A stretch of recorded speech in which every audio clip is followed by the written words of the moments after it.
Welcome to LFN News, a production of LFN Media, bringing you the latest in celebrity news, with specific analysis to keep you in the know of what is going on around you. If you are new to this channel, please subscribe and hit the bell icon so you never miss any of our upcoming videos. We also encourage you to share your comments in the comments section below and let us know what you think about the issue under discussion and any other issue you may want us to discuss in the future. If you have watched the movie The Enemy Within, then it's easy for you to relate just how challenging it can be to deal with an enemy that is living right under your roof. It is one thing to have enemies, actually, everyone does. There is a common wise saying that, if everyone is your friend, then probably none is. It's just inevitable to have any enemies. In fact, successful people have always successfully made enemies along the way, several in fact, but very often, these are easy to deal with as one can easily identify them and suitably develop defense mechanisms against them. The hardest enemy to deal with, however, is a false friend. Someone really close to you, that you trust and believe they are actually there for you as friends, yet in the actual sense of it, they are secretly plotting against you and your success. R. Kelly, characterized by his big heart, has suffered many of this kind, and if you have been following our stories, you will realize that R. Kelly's biggest weakness has always been his big heart. R. Kelly has always been welcoming of individuals that looked up to him and his success, and claimed they wanted to be just like him. Someone as selfless as R. Kelly will not shy away from sharing his own success with his admirers, and he had many. Many of those that came to him were looking to break into the music industry, to just have a successful single out, to just get a grip of the art and produce a successful album. In the wake of the Mute R. Kelly movement, leading to the premiere of the Surviving R. Kelly documentary series, R. Kelly was quick to learn the enemies he never knew he had. R. Kelly is not just a singer, he is equally a successful songwriter and producer, and along his career, R. Kelly wrote a lot of music for other, currently successful artists. R. Kelly wrote pretty much everything on Aaliyah's 1994 album Age Ain't Nothing But a Number, and many other songs for numerous artists including Stimulate Me, by Destiny's Child, Life, by KCI and JoJo, Fortunate, by Maxwell, all in 1999, Gigolo, by Nick Cannon, Outrageous, by Britney Spears, both in 2003, and many more.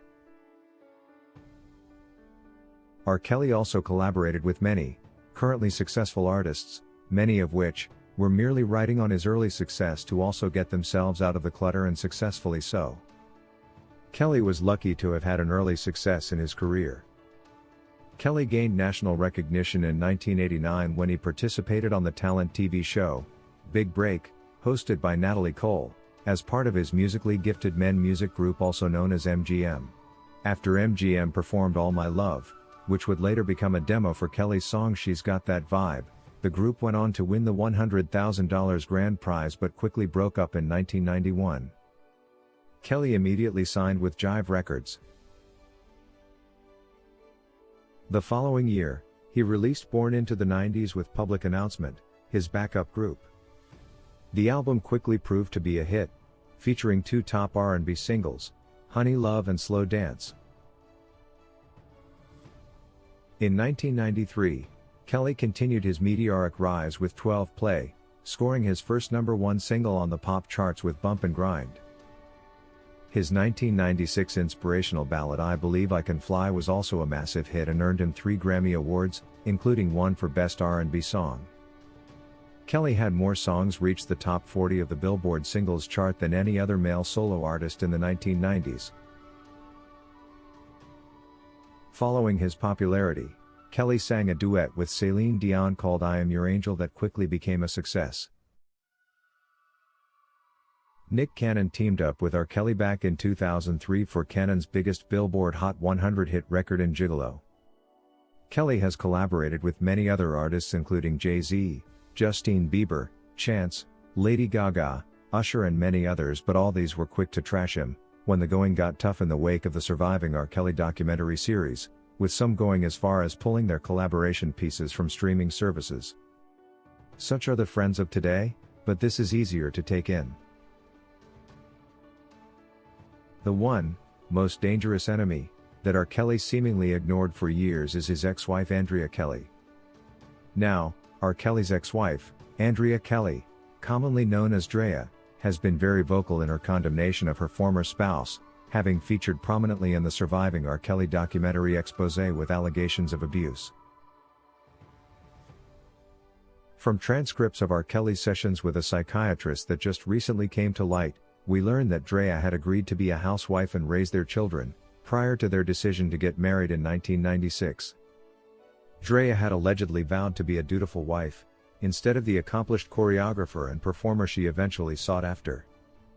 Clearly, Drea had no intention of keeping her word on this, and it must have become evident right after.